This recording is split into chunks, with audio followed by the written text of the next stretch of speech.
Olá, alunos do sexto ano. Vamos para a nossa primeira aula do ano letivo de 2021. Você vai precisar estar com o seu livro e o seu material. O nosso tema da aula de hoje é sobre os seres vivos e as cadeias alimentares. Capítulo 1, da página 14 até a página 24. Eu coloquei a vocês aqui algumas informações importantes. A aula será dividida em duas etapas, portanto, separe o seu material e água. Quando nós estivermos na primeira etapa e que ela findar, você pode dar uma pausa, aí você bebe sua água, se você quiser ir ao banheiro, e depois você aperta o play de novo para continuar, certo? Bom, primeira etapa, os seres vivos. Nessa imagem você pode ver diversos seres vivos, arara, cachorro, morcego, e a gente vai entender como é que a gente pode classificar os seres vivos e dizer que aquele determinado ser realmente é um ser vivo. Para isso, nós vamos definir através das características dos seres vivos. Para que nós possamos identificar determinado ser vivo, ele precisa ter algumas características. Ou seja, quando você se depara com um passarinho, você diz que ele é um ser vivo porque ele possui características que permitem que ele seja um ser vivo. Então, vamos lá. Número 1. Os seres vivos nascem, desenvolvem e morrem, ou seja, eles possuem um ciclo de vida, como nós podemos observar na primeira imagem. Aqui um bebezinho, depois ele vai passando para a fase de adolescente, adulto, e em seguida envelhece, certo? Assim como as plantas também, elas passam por esse processo de germinação até a gente poder colhê-las, né? Então, isso é um ciclo de vida, a capacidade que os seres vivos têm de nascer, crescer, desenvolver e morrer. Outra característica importante, os seres vivos precisam de energia. Como os seres vivos conseguem energia? Através da alimentação. Quando um ser vivo começa a se alimentar, aquele produto que ele está se alimentando dentro do organismo dele gera grande quantidade de açúcar. E esse açúcar se transforma em energia, favorecendo com que o ser vivo consiga realizar suas atividades diárias. Ele pode se reproduzir, ele pode correr, ele pode caçar. E aí é importante que os seres vivos consigam obter alimentação para gerar esse nível grande de energia. Tá aí uma outra característica de ser vivo. Então, tem alguns animais aqui se alimentando e aqui as plantinhas também.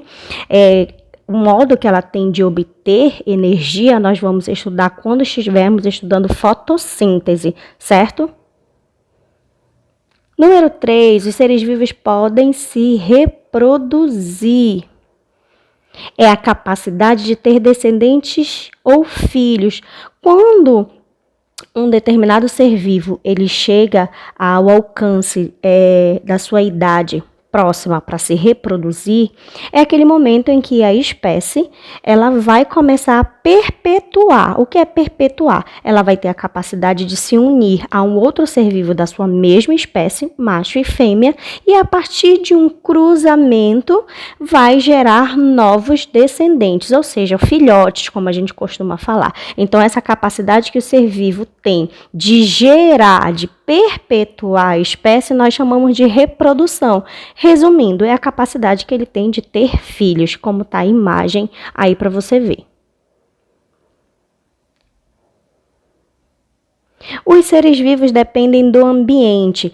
Todos os seres vivos, para que eles consigam se desenvolver dentro do ambiente em que eles vivem, esse ambiente precisa oferecer condições favoráveis. Então, um determinado ser vivo que nada, ele precisa viver na água, porque aquele ambiente fornece a ele condições específicas para que ele possa sobreviver. Assim como os animais terrestres, aqueles que comem frutas, ou seja, o ser vivo ele também está interligado, ele depende do ambiente em que ele vive. Então, a partir do momento em que nós, seres humanos, começamos a mudar o ambiente, queimadas, desmatamento, acaba influenciando essa dependência dos seres vivos com os animais. Tá aí uma grande importância da gente se deter a isso, ok? Vamos lá, número 5.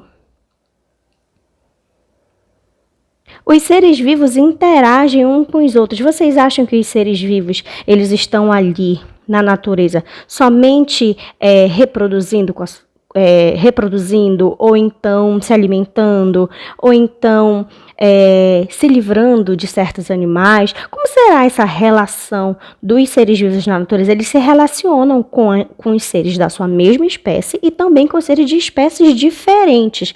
Existe essa relação mútua. Os seres vivos, de certa forma, dependem uns dos outros para sobreviver. Então, existe essa interação com outros seres vivos. Pode ser com plantas, podem ser com seres da mesma espécie ou de espécies diferentes, como a gente pode ver esse ruminante aí. E os passarinhos em cima dele, provavelmente comendo os carrapatos que estão na sua pele. Número 6. Os seres vivos são adaptados ao ambiente em que vive. Um ser vivo, para ele conseguir sobreviver, ele precisa estar adaptado àquele ambiente. Nós não podemos pegar um urso polar, que é um animal que está adaptado ao frio, e trazê-lo para a Amazônia, porque esse animal não vai sobreviver. Ele não tem condições específicas para sobreviver na nossa região. Assim mesmo, se nós pegássemos um ser vivo da nossa região e levássemos para a região do Ártico, ele também não sobreviveria. Você acha que um urso polar com toda essa camada espessa de gordura conseguiria sobreviver ao calor? Não, né? Então, os seres vivos precisam viver naquele ambiente em que eles estão adaptados a sobreviver. Observação, fatores não vivos de um ambiente. Eu estou falando para vocês de fatores vivos, estou falando de seres vivos, de algo que tem vida. Ele tem características, ele nasce, ele cresce, ele interage, ele pode se alimentar, ele pode reproduzir, ele pode fazer diversos fatores para ser considerado um fator com vida. Mas dentro da natureza existem os fatores que a gente chama de fatores não vivos que contribuem para a sobrevivência dos seres vivos. Quem são esses fatores não vivos? A luz, a água, o solo, umidade, temperatura.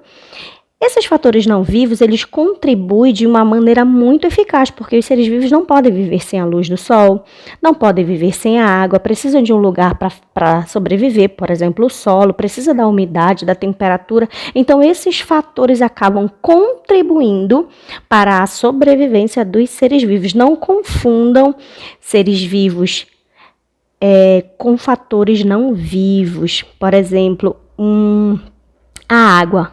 Será que a água tem vida? Ela nasce, ela cresce, ela tem a possibilidade de interagir com outras águas? Ela pode dar várias aguinhas? Não, né? Então, ela não é um ser vivo, ela é um fator não vivo.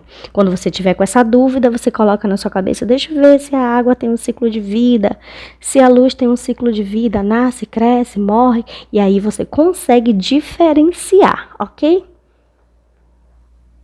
Vamos para a nossa segunda etapa. Nesse momento você pode parar, dar uma pausa no seu vídeo, beba água, vá ao banheiro e depois você retorne, certo? A nossa etapa 2 é sobre as cadeias alimentares. Para que a gente pudesse entender as cadeias alimentares, a gente tinha que saber quem são os seres vivos. O que é uma cadeia alimentar? Eu vou esperar um pouquinho para que você possa pensar.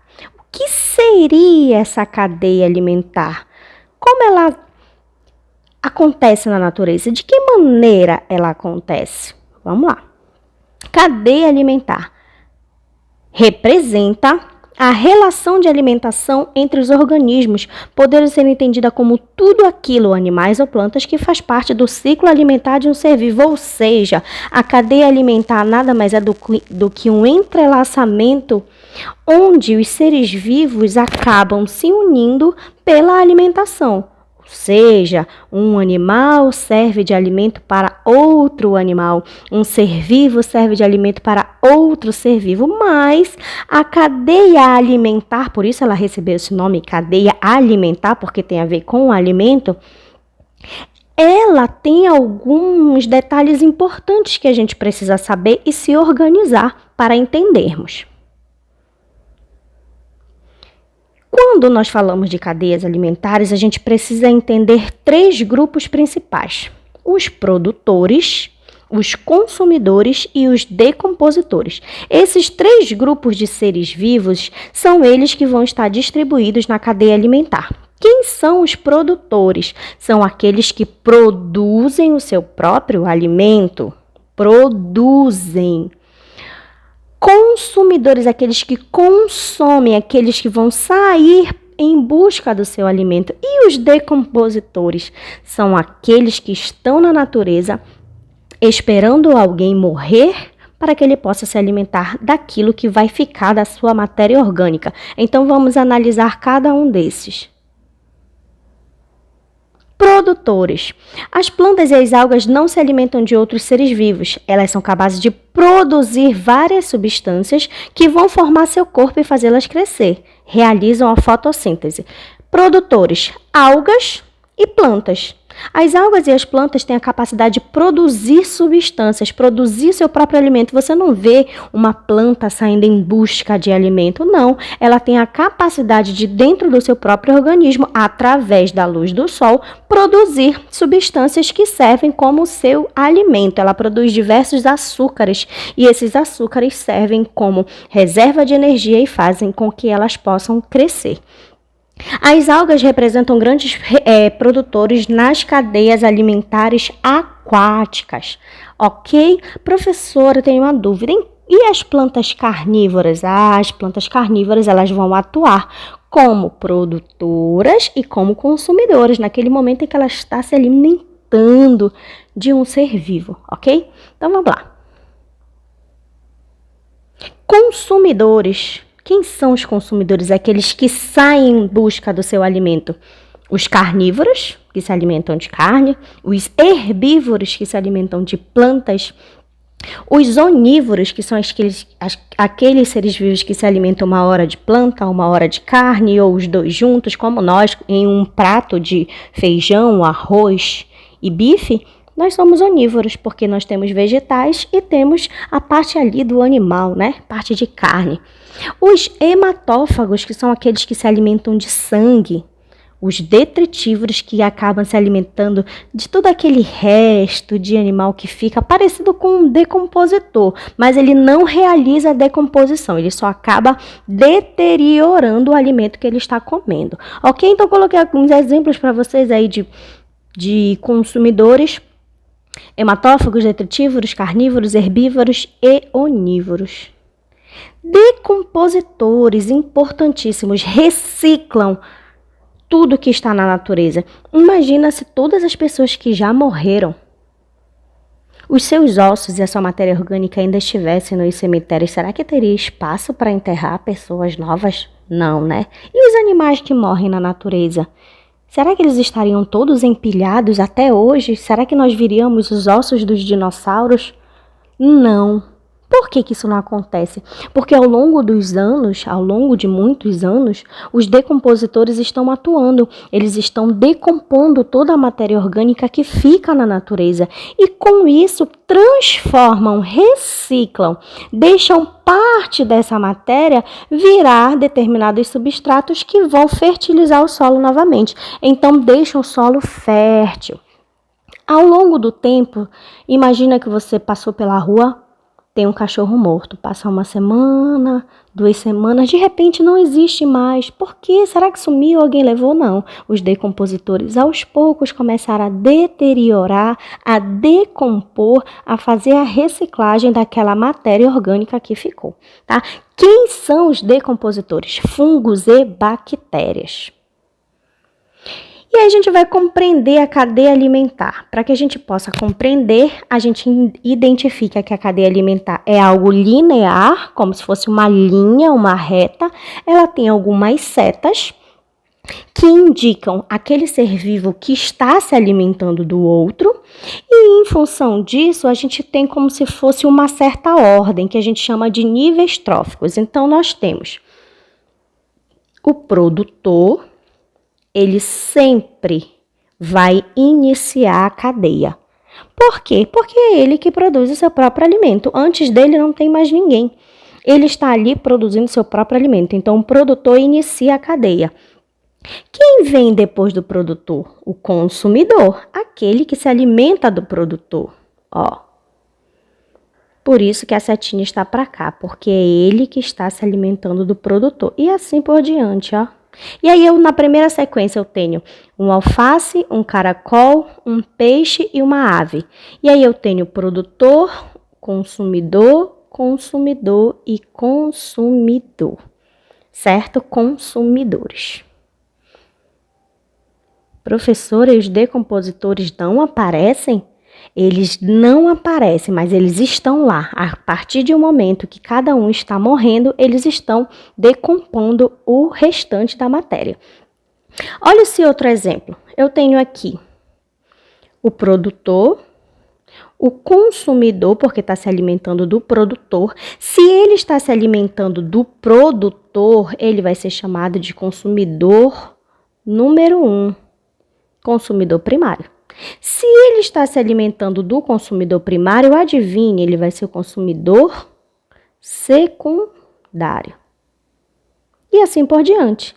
Se está se alimentando do secundário, vai ser o consumidor terciário. Se está se alimentando do consumidor terciário, vai ser o consumidor quaternário. E os decompositores, conforme eles vão morrendo, eles estão decompondo essa matéria. Ok, turma? É importante nós sabermos que a natureza, ela é dessa forma. Um ser vivo se alimenta do outro, isso é normal, é normal. O que nós não podemos é fazer com que haja um desequilíbrio nas cadeias. A partir do momento em que um determinado ser vivo some, ele vai acabar modificando essa cadeia, fazendo com que novas espécies possam entrar em extinção ou outras espécies possam acontecer de ter grandes populações de espécies. Então, é importante um equilíbrio nas cadeias alimentares. Hoje, nós estamos finalizando o nosso capítulo número 1 do nosso livro. Eu espero que vocês possam conseguir resolver aquelas questões que eu coloquei a vocês. Qualquer dúvida, mande um WhatsApp ou uma mensagem. Até logo, turma!